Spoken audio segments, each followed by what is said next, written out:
Jon singlim, o'tmishingni esingdan chiqarma. Menga ruxsat. Har doim shunaqa deysiz. Hamma o'rtoqlarimning mashinasi bor. Siz qachon edi menga mashina beraman deganingiz? O'zi sizchi? Assalomu alaykum. Va alaykum assalom. Keling. Assalomu alaykum aka. Kuyov bola yaxshimisiz? Yaxshimisiz? Salomatmisiz? Yara Qani qoling. o'ting. Bezovta qilmadimmi ish qilib? Yo'q, keling. Xush kelibsiz aka. Rahmat. Uzr endi. Ogohlantirishsiz kirib keldim. Yo'q, xush kelibsiz. Kuyov bola, agar ko'nglingizga kelmasa, maylimi? Singlimda gapim bor edi. Mayli. Xo'p, tashqarida bo'laman. Rahmat.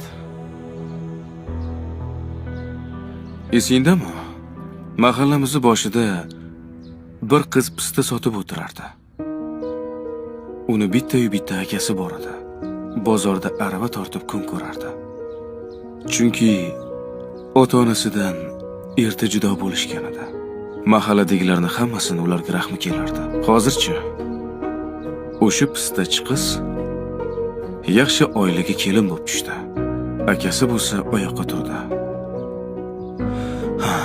Singlim, agar eringni o'rnida bir kun yashash imkoni bo'lganida, sen bir kun emas, bir soat ham yashamagan bo'larding. Eshitganmisan, ayollar tug'ruq vaqtida bir o'lib tiriladi deyishadi. Erkaklarchi, erkaklar har kuni o'lib tiriladi. Kim uchun? Oilasi uchun.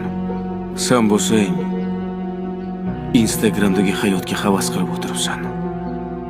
Bu Instagramdagi hayotning 90% yolg'onligini juda yaxshi bilasan-ku. Bugun baxtli video qo'ysa, 3 kundan keyin ajrashayotganligi to'g'risida video qo'yishyapti. Ering yaxshi yigit.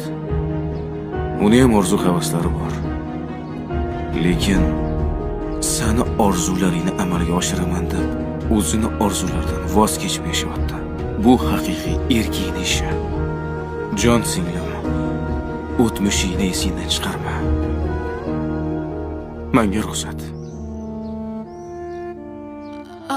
To'xtang aka. O'tir.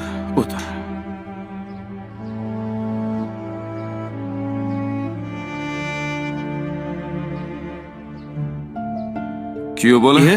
Ha, choy-poy qilardik. Menga ruxsat. Sizdan uzr so'ramoqchi edim. Nimaga? Singlim uchun. Ay, yo'q, Sog' bo'ling. Mayli, kelinglar. Xo'p, rahmat. Uydagilarni ham olib keling. O'zinglar ham o'tinglar. Xo'p.